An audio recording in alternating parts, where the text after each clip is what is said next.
This is House Planning Help, episode 264. Hello, I'm Ben Adam Smith, and this is the podcast for you if you're interested in self-build, because I'm exploring what houses we should be building in the 21st century and try to break down the major roadblocks that may get in our way. And coming up in this session, my guest is Mark Siddall from Leap, and we're going to be looking at his forever home lifestyle. Apologies for the voice. It's one of these very silly things that I've had this issue with my voice for the last couple of weeks, and I'm a typical man that I haven't actually organised to go to the doctor, and I'll probably have to wait another couple of weeks to even get in to see a doctor, and so you're just going to have to put up with this. But we've still got the same high quality episode, just with a slightly gravelly voice at the moment. Now, I'm also fresh back from the global climate strike. 4 million people took to the streets across the world on the first day, the 20th of September, which is significant. I'm hoping this will only grow, but I just wanted to say a well done to all of the architectural practices that closed their doors on that Friday and took part, and encouraged their employees as well to take part, because it's a big thing, isn't it? You know, no one likes spending their time doing this, but we just feel like we're at this point now. And there's so much going on around the world. You don't know what this is going to look like when we stare back in decades from now. But I certainly felt like I was in the right place. So hopefully you had a chance to get involved too. And if not, no doubt there'll be next time. Let's get to our featured interview with Mark Siddall from Leap. That's lovingly engineered architectural process.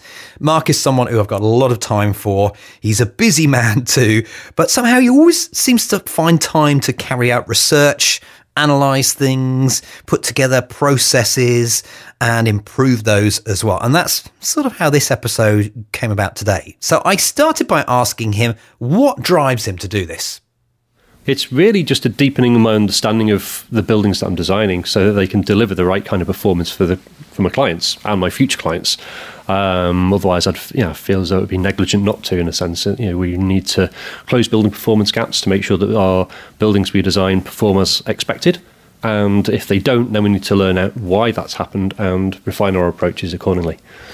So when you look at self-builders, do you see gaping holes in knowledge or things that you just want to help them get the hang of more quickly?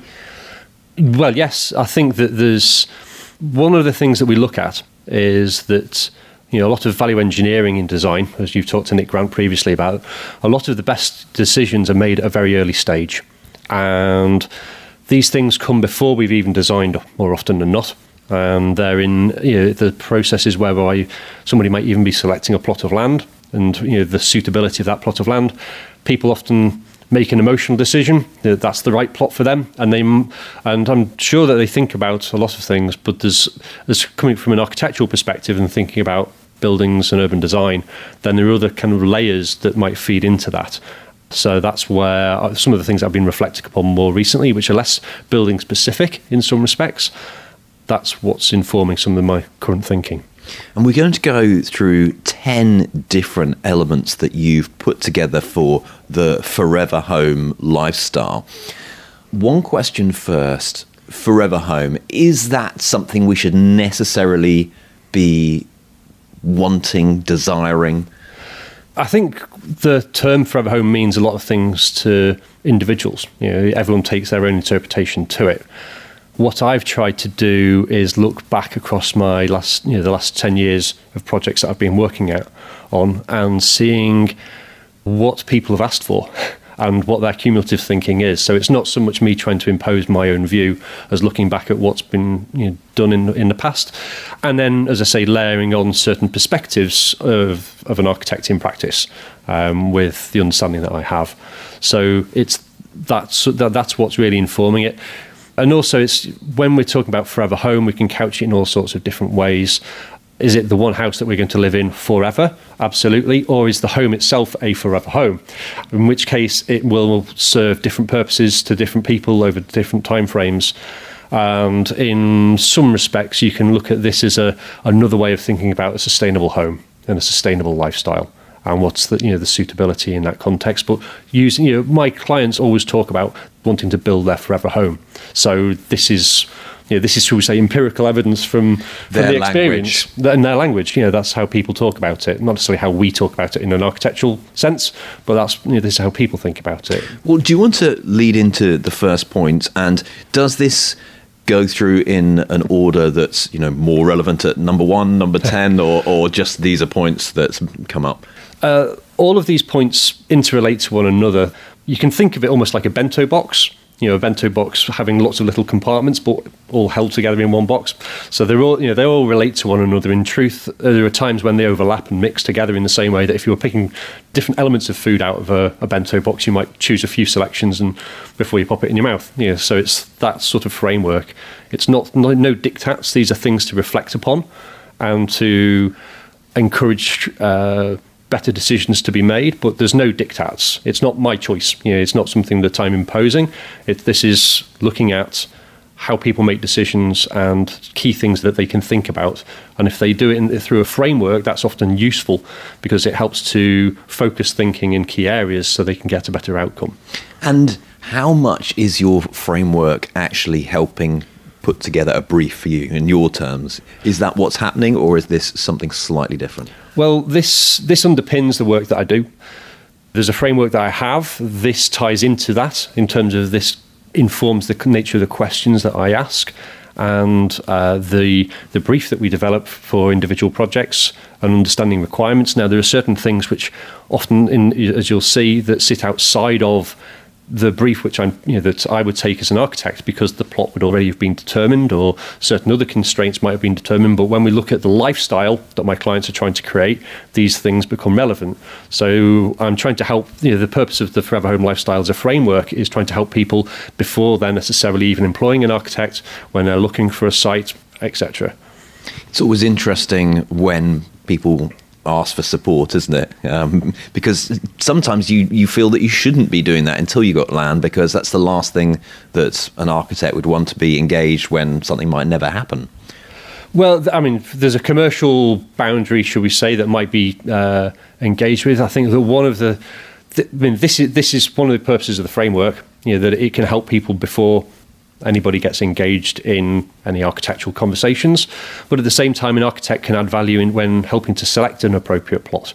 And does that happen a lot? No, it doesn't happen frequently. It's a smaller proportion, but it does happen. I do experience that from time to time. But normally people are approaching me once they've already bought a plot of land, and then they're already bound into certain things which they might not necessarily quite have anticipated in quite the same way, or they haven't had certain conversations which maybe if they'd spoken to an architect or somebody thinking the way that I think, at least, that they might have reached a slightly different conclusion, or it might have actually helped to reconfirm that they're making the right choice, which is fine. Okay. And appropriate. What's first then? So, well, I'll run through the 10 points and then we can start to break down what each one means. So the first one is really contentment and character. So that's one package of thinking. There's convenience, control, confidence, community, connection, and then there's making homes kind of future-proof. Achieving, then there's more lifestyle elements, which are financial peace, being a faithful custodian, and getting abundant time. I thought you were going to go through the entire list being C's for a second there. No, the majority of them are. But that's just happened that way. There's 7 C's and 3 F's. All right, Easier. so let's rewind then. Contentment and character. What do you dig into here? Well, this really ties back to that emotional core. We make decisions based on emotion and then justify them with logic. That's what all of the neuroscience kind of tells us, and that's how widely I've looked at things as I do. And it's really that one of, if it feels right, it's right.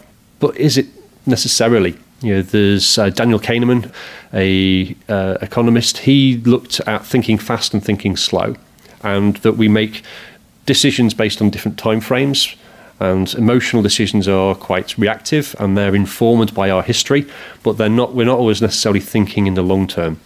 So it's important to make sure that we get the contentment aspect thought about in the right kind of ways, but we need to think about it in different time frames. When we start to think about contentment in terms of an actual design and a home, the Forever Home, it's largely speaking about the character of the design. So there are 2 elements to that in some respects, what's outside and what's inside. and the feel that has. Now, externally, we might be constrained by planning related considerations. Internally, it's much more of what can be fit within a budget and various different aspirations that could transfer into elements of style to some extent, though I think that good design doesn't necessarily need to adhere to style specifically. Each person has their own preferences, and we, when I'm working with them, we develop a palette that we then use to inform the language and the design of that individual house, so it suits them. The sense of well-being that comes from being content is kind of incredibly important, and it means different things in different contexts. Are you content with your storage system, for instance? Could mean, is it well ordered, or is it just chaos and frustrating? You would have a different set of feelings that underpin contentment in a living room or a bedroom or whatever. So it's an opening into a deeper level of conversation that will allow people to make a more robust kind of appreciation of what they actually want. And do you sometimes bring into this the cultural baggage that you might have? So if we're talking about character of a home, you may just know what you've had in the past. I think as an architect, when you go through university, you learn how to design, and you're thinking about things in ways that are not necessarily stylistically bound. I think that there are things that inform my thinking and my approach when we start to look at the overall performance of a house. So we're thinking about contentment. If I skip forwards and make these links as these blurred boundaries happen, when we start to think about control, there are three elements of control. And my phrase is control comes in cans, not can-nots. CANS stands for comfort, air quality, noise and sunlight. So when we're thinking about contentment, would you be happy if your house was uncomfortably hot too frequently, uncharacteristically? And the answer would be no, you wouldn't be content with that. So all of these things start to marry in with one another and tie into that overall project delivery, shall we say. Okay, so if you want to add more on any of these, or do we move on to convenience? Yep, we can talk about convenience. So convenience is, once we've started to think about the emotional constraints, should we say, then there's convenience, which is the room layouts, the accessibility around the house, and the way it complements and supports our lifestyle. So we can have a room that can be too small, too big, understanding where the storage needs to be for each individual use type or house type to suit an individual family's lifestyle in a broader sense. Now, what we'll find is that if it works in one family, things will often translate to working successfully in another family. So there is that future-proofed element. You're not necessarily making things that are a monumental kind of thing that can't be changed in the future. So there are ways of thinking about the convenience of a house. So we've got the flow. This is the circulation spaces. We have the function of the rooms. We've got the furniture and the various different fittings that come with that. And so you've got this little framework that ties into thinking about how convenience can be delivered in a more succinct fashion. And these things often underpin a lot of architectural design and a lot of architectural thinking, but it's making it more explicit and helping people to think about what their needs are for those individual. And are they places. Sometimes triggered from the property that you're living in, something you're trying to get away from? We all perhaps have things that are forcing us to put something on the brief because of the pain we're experiencing. Definitely. That's one of the things. When I'm going through my brief development process, I actually have a survey. And the survey is looking at the house that you're in right now, what do you like and what do you not like? And we're looking at how important is a particular factor, and then what are its implications. So we marry those two things together, and we start to understand, well, is a dining space important? Yes or no? It might not be that important, but the space so therefore it might not be frustrating because you don't actually require it. But there again, you might not have the kitchen dining area that you want if you wanted more of an open plan living thing, and that could be in frustration. So there are frameworks and surveys that I do to try and tap out what people think of their current home, because they've obviously selected to live there, they've made those choices, and it's informed their understanding. So if they want to then move to the next level and improve their quality of life, how can we take the best of what they've got, then top it and make it even better. Do you think people are always on a path of improving from home to home, or do we peak and, when I say improving, I suppose our needs are changing, aren't they? Yes, I think that what might suit one period in our life might change over time. There are things that can start to feel like that we're hemmed in, and we can anticipate that there's a transition that's required in some form or another.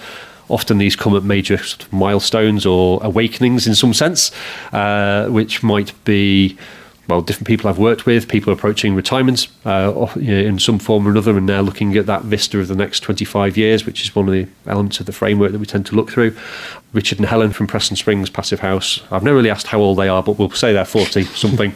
So they're thinking kind of in the next 50-year time frame, and it's how it's setting things up for success and for the future. Okay, what follows on naturally from here then? We've mentioned control in a broad sense, and really this is the one where with thermal comfort, it's important from the perspective of both the summer and the winter, of course. And as you'll have experienced in your own passive house these days, that there's an awful lot of control that comes through from that. And I think that there's an underpinning. Again, control ties into an emotional criteria. We're often trying to control the world around us in one degree or another, and I think it underpins the human psyche in those respects.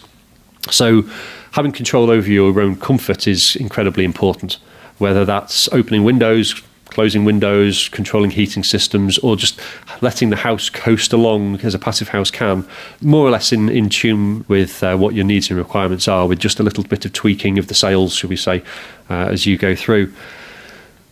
Air quality is hugely important in terms of creating a healthy environment, of course, and making sure that we're removing toxins from the air inside a property, controlling humidity and producing the overall health and well-being side of things, and that's important. Noise, thing is, with building regulations, there's no actual requirement for acoustic noise, sound levels from ventilation systems, which really brings into question what are we doing in the construction industry. But luckily, that's where Passive House ties in, and it does have stipulated performance criteria, which Jack Harvey-Clark, who you've had on the podcast, we co-authored a paper that looked at over 1,000 homes, and we managed to determine appropriate noise levels. And coincidentally, independently, we actually managed to verify that Passive House delivers the right kind of noise levels within acceptable tolerances, should we say. And then when we start to think about sunlight, we also want to be able to control the amount of daylight that we've got. Sunlight can also produce an awful lot of overheating risks. So it's the level of control that we have over that. So some of these things sit into that core thinking in terms of making sure that the windows are right-sized in the first place. So the way I approach it is we size the windows for daylight first, and then we might just refine it a little bit further from there. But we're not doing the whole grand designs or kind of floor-to-ceiling glass, whole walls of glass. I mean, we've been aware of these problems in building construction since at least 1936 with Le Corbusier. These problems have been reported in various different books since then, so we've got to think carefully about that. What do you think about additional shading? So some other plan of, if I want to make sure that I can lower the temperature in summer, because the great thing about Passive House is it does pretty much look after itself, but you also have all that insulation and the airtightness that you want to put to good use. Well, I mean, a Passive House works much like a thermos flask, shall we say. You can put a warm drink in it and it'll keep it warm, and that's your winter scenario. And then in the summer you can keep it cool. You put a cold drink in a thermos flask and it keeps it cool. So Passive House works in the same way. The windows are acting as a way of allowing the heat in. When we start to think about shading, I mean, one of the things I'm always thinking about is the opportunity costs and the budgets that we're working within as well. And if the larger the windows are, then the more we might need to introduce costly shading systems. And also there is the scenario whereby if we introduce them now unnecessarily, then you miss the opportunity to be able to install them at a later date when it could be more valuable in the event of climate change, going 4 degrees or whatever. We lose those sorts of control. Budgets permitting, there are ways of introducing it from day one. I think a good home design is seeking to reduce overheating risks as much as possible without having to have the bolt-ons and of shading or whatever else wherever possible. Yeah, it does work. I guess my point is just to control that temperature a bit more. Yeah. And your overhang has to be quite big, doesn't it? If it was going to do the job completely in the summer, everything would be looking like a telescope. Is that? Well, I mean, one of the things that we do is, when you think about the design anyway, with Passive House, you've got thicker walls, so you can use the deeper reveals, and they can work quite successfully to provide a degree of shading. And then, if you introduce more shading, then you end up with this paradoxical scenario whereby the more cantilevered shading from the window head that you have, the more that comes out, the bigger the window has to be to get the sunlight back in to some extent, and it can start to create some complicated scenarios. And I'm taking us off on a tangent. Yeah, continue on here.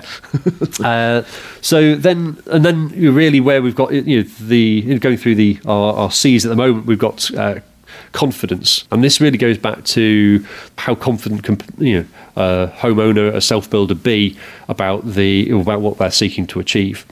And confidence really comes from several areas in a sense. It's what you can prove. I think that when we have evidence that we can use to support and justify decision making, it's very reassuring. And to be honest, that's one of the reasons why I do the building performance evaluation that I do. It's partly to be reassuring to myself that I am on the right track and I'm doing the right things, but it also helps to reassure my clients that they're getting what they expected, and also future clients that they can get what they expect.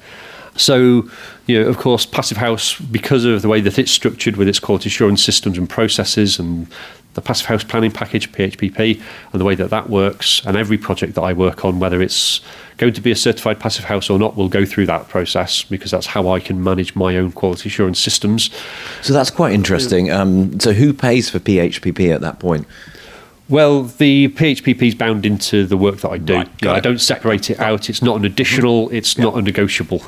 It's just there. It helps to. Without it, you won't get the quality control that is necessary for delivering buildings that perform as predicted. So it's not. I think that's a very sensible approach. And so, what we can do through that is, when we're designing, we can develop different scenarios. We can look at different design options and start to understand what the implications of that might be. So often, we have conversations about having larger areas of glazing. There's no absolutes. It's not that you thou shalt not have large areas of glass, but you should be aware of the consequences of that, and you should make informed, intelligent decisions based upon that. So it's not for me to legislate. I'm a guide kind of through this whole process with experience that can help inform decisions based upon previous experiences, and that have succeeded and some haven't succeeded as well as I might have hoped. So there are those lessons that I've learned that can help inform those decisions. But all conversations are always open, and then we'll go through a sensible decision-making process to help each project be a successful outcome in its own respect. Okay. What's next? The next one is community, and this is where we start to move outside of the house, and we're now starting to think more broadly about the broader context. So community, well, what kinds of community? Where are you moving to? Are you actually out in the middle of the sticks, all on your lonesome?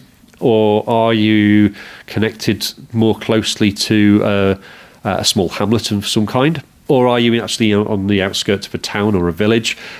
And these things start to become important for your own social support over time. So where we start to put that 25 and 50-year framework in place, it's how are you going to develop a network of people that are going to that you want to be with, that like and trust, that can help you out in the tough times, and likewise you can help them out. But without the right kind of community around you, then those things become very difficult. So there's and then also we can start to move more. A few steps further when we can start to think about co-housing, community-led housing, and those kinds of things that can also complement various different lifestyles, which are obviously a step change compared to the world that we necessarily know. But you just need to look at Lancaster and other co-housing projects, which shows how rich and vibrant those communities can be for the right people. So community becomes an important framework in that respect. Then when we start to think about connection, this is another framework which sits in the context catalogue. So this is really about how we are thinking about our transport networks.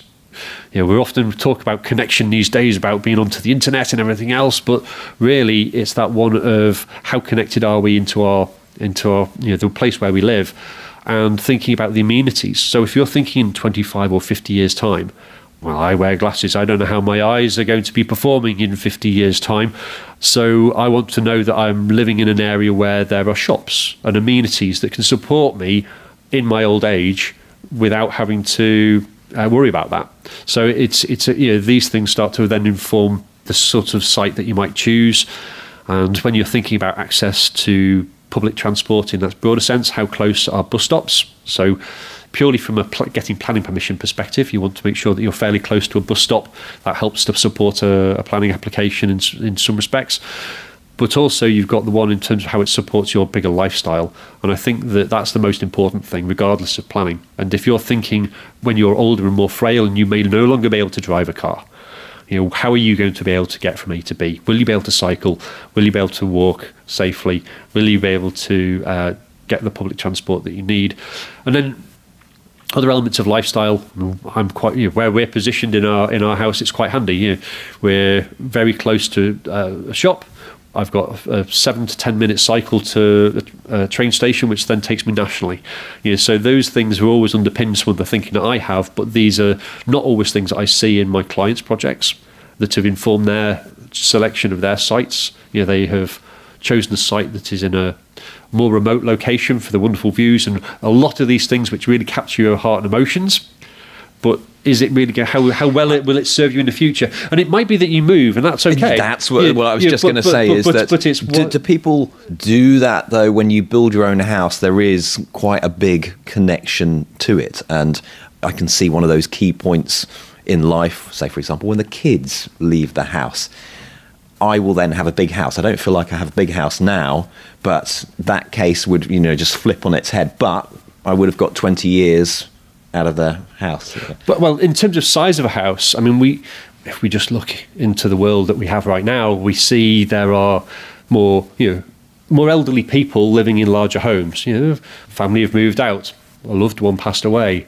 All of these kind of life happens, and they stay there because they're emotionally connected to their house at that point. And beyond that, I can add another example here that one of my parents' friends, they feel like they've gone past the stage. They can't move out of this big house. They can't even drive, and they're isolated from the local community. They have to lean on all sorts of people, but they think the next move out will either be, quite a serious move, or they'll be going into a nursing home of some description. Well, but this is the thing where when we start to have that conversation about your forever home, it's how's it going to serve you? And if you say, oh well, we'll get to that point, and then we'll move out. We'll find somewhere else. That's okay. But you've gone. You've created to build your own home or to do a radical retrofit, and refurbishment of a home, which the Forever Home lifestyle also applies to.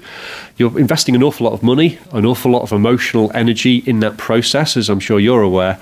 You're not readily going to give it up for a lot of understandable reasons. So it's the one whereby if we can think forward and anticipate how our lives will change when we make those serious commitments to a house, then we've just got to set up our the deck of cards in our favour. We've got to stack the odds so that we can get the most out of the life that we enjoy. People do not want to move when they start to feel vulnerable. It's an emotional thing, but you want to stay put. And so therefore helping people stay put longer is actually a really important thing in this framework and the way of thinking as well.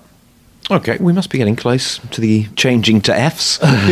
Yes. So thinking about making a home future-proof, again, this goes down to the right kinds of space and the right kind of places, and also thinking about how things change over time. And you can also tie this into with a very low energy house, a passive house, then your energy bills are, broadly speaking, inconsequential. And certainly once you've paid off your mortgage, then you are freed up. So you have your independence. And in terms of making that independent step as well, it's making sure your house is adaptable so that you've got level access now, so that way if we need to install handrails in the future, you've got the right things in the walls to enable that to happen without having to do a lot more complicated retrofits and fixing of problems that should have been designed out in the first place. So all of those kind of things to enable that adaptation in the future to suit your changing needs where you might move from a very fine ambulatory scenario to somebody that could be more frail. Helen, who was one of my clients, from Preston Springs, she was an occupational therapist in a former life, and she was saying that very few people get through to needing a wheelchair necessarily, but a lot of people end up needing kind of a walking frame or something to support them. So we made sure that the house was designed to have the right kinds of level access throughout the house, so that the ground floor could be used with bedroom spaces and have shower spaces that could allow that adaptive living. So it's tilting the house in the right direction to allow that to take place as well, which is very important. Okay. Financial piece? Yeah, financial piece. This is always the one. This is tying into people's budgets and thinking about how that can work in the right kind of way. And again, the low energy bills, the independence of living that you can get from that, and that all ties through as well. So it becomes, that's all very important as a consideration, how we actually stick to a budget, and then also not wanting to overspend in a particular area as well. Land prices in the south of England, southeast of England are very different to those in the northeast of England, and we've got to make sure that we always design within the budget, to the budget, and that we don't exceed the budget.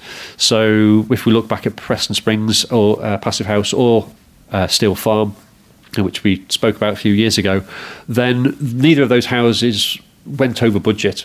We agreed a contractual sum, and they were all built within the contingency. At Steel Farm, we didn't use the contingency at all. At Preston Springs, we knew there were some unknowns that we couldn't properly quantify at that particular point. A 180-metre pipe that we had to trench that we had to dig to connect to a water main, for instance. So there were certain costs. So we used a small proportion of that contingency, but we didn't exceed it. So everything was built within its budget. So when you've got your plans and you know what the contract sum is, that's one way of hopefully containing going over. But there's what you think on day one, so how is this dealing with day one? Because sometimes day one and, I've hired an architect, I'm on the road now, you've already spent more. Yes, well, that one of the elements of work that I do, I describe as the project priority audit. It's a little bit of work we do before I become employed as an architect. It works well for anybody that's thinking about a project. One of the things that we do is we look at the budget. What is your budget? And based upon my experience of various different projects, Passive House related and ACB building standard related, then we work out some costs based upon as-built cost data. And we quickly start to say, what can be reconciled here? Are there any red flags before anything goes forwards, and therefore hard conversations can be had about the size of the house, what the nature of the house is going to be, etc., etc. And that means that informed decision can happen before there's a design taking place, and that's really important. So that way we understand what we're designing, because that the budget informs the brief incredibly, and we've got to design within those budgetary constraints. So I can provide a bracket somewhere between this and that at that very formative stage, but how it will actually turn out is always there are things that I can do as an architect that can help to stack the odds in our favour of it being more cost effective in terms of the compact form and thinking about things like that. But at the same time, there's that reconciliation, and there's always the changing marketplace, which means that we always can find that there is going to be some movement and further conversations to have. It's not done once and then never looked at again. Number 9, faithful custodian. Yeah, well, as a custodian, I see myself as an architect, as a custodian of the built environment. And I think that this is a framework and a way of thinking that we can all benefit from, that if we recognise that how we think about the world around us, and this is tying into sustainability in many respects. For me, it's my daughter. I mean, I'd always been interested in sustainable architecture and sustainable design since university. 5 years ago, that sort of went from, I thought I was on dial 10. At that point I was like really full on. I'd done passive houses. I was trying to do the right kind of thing. And then Hannah came and it transformed everything.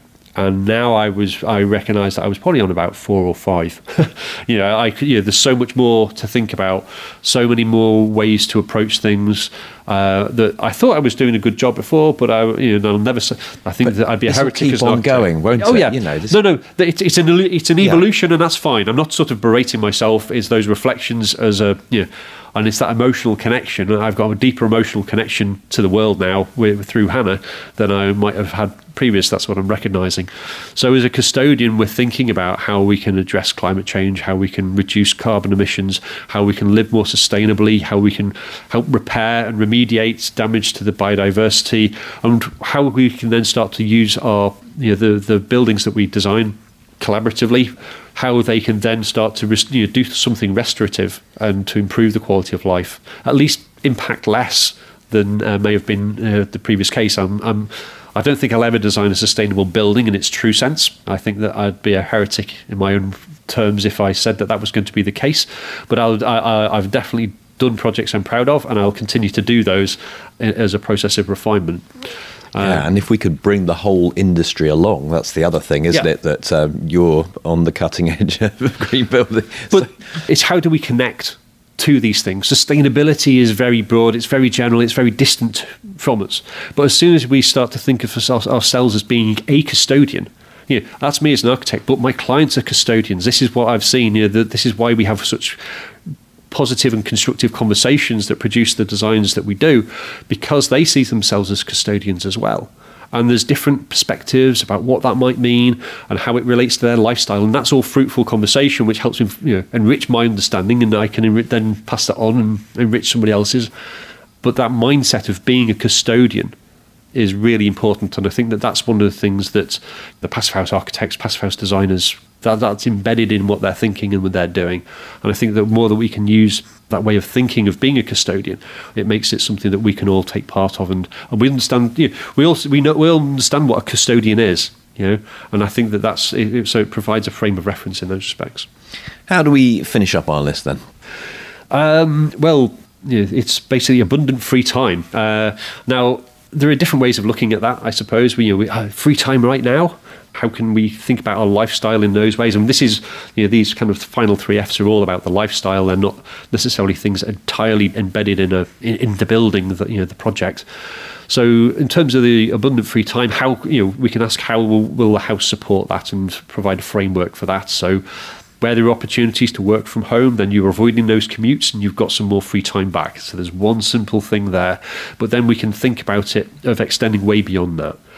How can your home and your lifestyle give you more free time in terms of supporting your quality of life? So therefore, you're now starting to move into areas of fitness and diet. And some of the reading that I've done really has highlighted, if we want to live longer, and I want to be with my daughter as long as possible, and I know my clients want to be with their kids and grandkids for as long as possible, then it gets back to diet and the way that we start to think about that. So there's been some interesting research that's been done looking at who lives the longest in the world and why do they live the longest. And it is that one of keeping your mind active, so having a purpose. Being a custodian is a purpose. It's a very clear mission that people can get hold of for their family as much as anything else. And then also thinking about your body, simple things like keeping exercises that keep you your balance. In older age, you can start to lose that, and that can start to make you more infirm. So practicing balancing is an important process, very simple to do. So doing Pilates and yoga or something like that can exercise. And then more cardiovascular work, of course, as well. And then in terms of diets, then what the research also found was that we don't really need an awful lot of meat. We actually need something about the size of a packet of playing cards, 2 portions of playing cards of meat a week, and that is all you need to provide you with the right levels of protein for the people that are living the longest in the world. Personally, I've gone a step further and I've cut meat out of my diet, but that's an individual choice for a range of other reasons. But that's the evidence is showing that you'll live longer if you're living off a low content of meat, pulses, and veggies. Do it feels like you should have an extra point on here, one on spirituality. What do you reckon about that at the end? I didn't realise that this was the way it's going, but that's what I'm just feeling as we get towards the end here. Well, I think that for me, I'm going to put that into the whole contentment side of things. Okay. It's that's the emotional core. It's what spirituality, whatever we might bring to that. In terms of our own interpretations, I think that's part of what makes us content in some form or another. So I'm not going to get too fluffy on that one. Yeah, well, that's quite interesting. So, as you have this list here, has it ever grown or shrunk or changed around over time? It has morphed a little bit, and sometimes I've put it down and left it to rest. And then my mind has started to recreate the list, and I've found the same things there. So this is fairly well, I'd say this is fairly well distilled by now. You've developed it. It's been refined through different conversations and thought experiments that I've done on my own. And I think that a lot of things fit within this. So there are subsets of conversations. Spirituality, you saw me coming. I feel as though these seem to work in terms of at least framing conversations to allow a sensible discussion about how a home could be and how it can serve somebody in the future. And do you feel that a lot of people might build a home having not thought about quite a few of these elements? I think that a lot of these things crop up in some form or another, but often having a framework allows much greater clarity. So that's why this underpins what I do, because it allows the clarity of conversation to take place, because we can actually hinge around certain key elements, as opposed to things just being a bit of a maelstrom and things that are mixed in there, and that lack of clarity, which in truth it can make it harder to design, because one thing might come and go, and why did it come and go? Why was it in the brief, then it's been taken out of the brief? But if you actually dig down deeper, it will tie back to contentment or convenience, or one of these kind of criteria in some sense. So just explain where this sits then in your process, and how you might go through this with a client if we haven't already. Okay, well, I mentioned earlier on that I'm currently run a project priority audit, which is basically taking somebody that might phone up and say, right, Mark, I've got a project and I don't know what to do next. Where do we go from here? I'm looking for an architect. But it's the one whereby, are you going to a general practitioner or are you going to a surgeon? There are plenty of GPs out there are plenty of GP architects, and then there are specialists. There are people that deliver very specific outcomes, and so there's a sifting and sorting process that goes on. Most people that have got in touch with me actually kind of are focused in the right directions and are complementary to my line of thinking and what my practice specialises in. But where that's not the case, I can always pass them on to the right people. That's fine. So we go through the project priority audit. We look at these focus areas, and we also look at the planning constraints and the budget. We've talked about that in some respects already, and we start to be able to distill that into an actual brief that would now allow an architect to then set out a fee, and they can only do that once they understand what the service requirements are of an individual project, and it's not a one size fits all. So you can't just write it out from day one. And the RIBA's approach to fees these days is significantly different to how it used to be, even though some architects still work on this basis. So it's not based on a percentage fee. That's been banned effectively. The RIBA don't propose that anymore, and for good reason, because the world's a lot more complex, and why an architect should get more money for designing a more expensive building just because it's more expensive doesn't really make sense. If it's more complex and there's more challenges associated with it, that would make sense. But when you're designing a passive house, it doesn't have to be any more complicated. It's the thought process behind it that becomes important.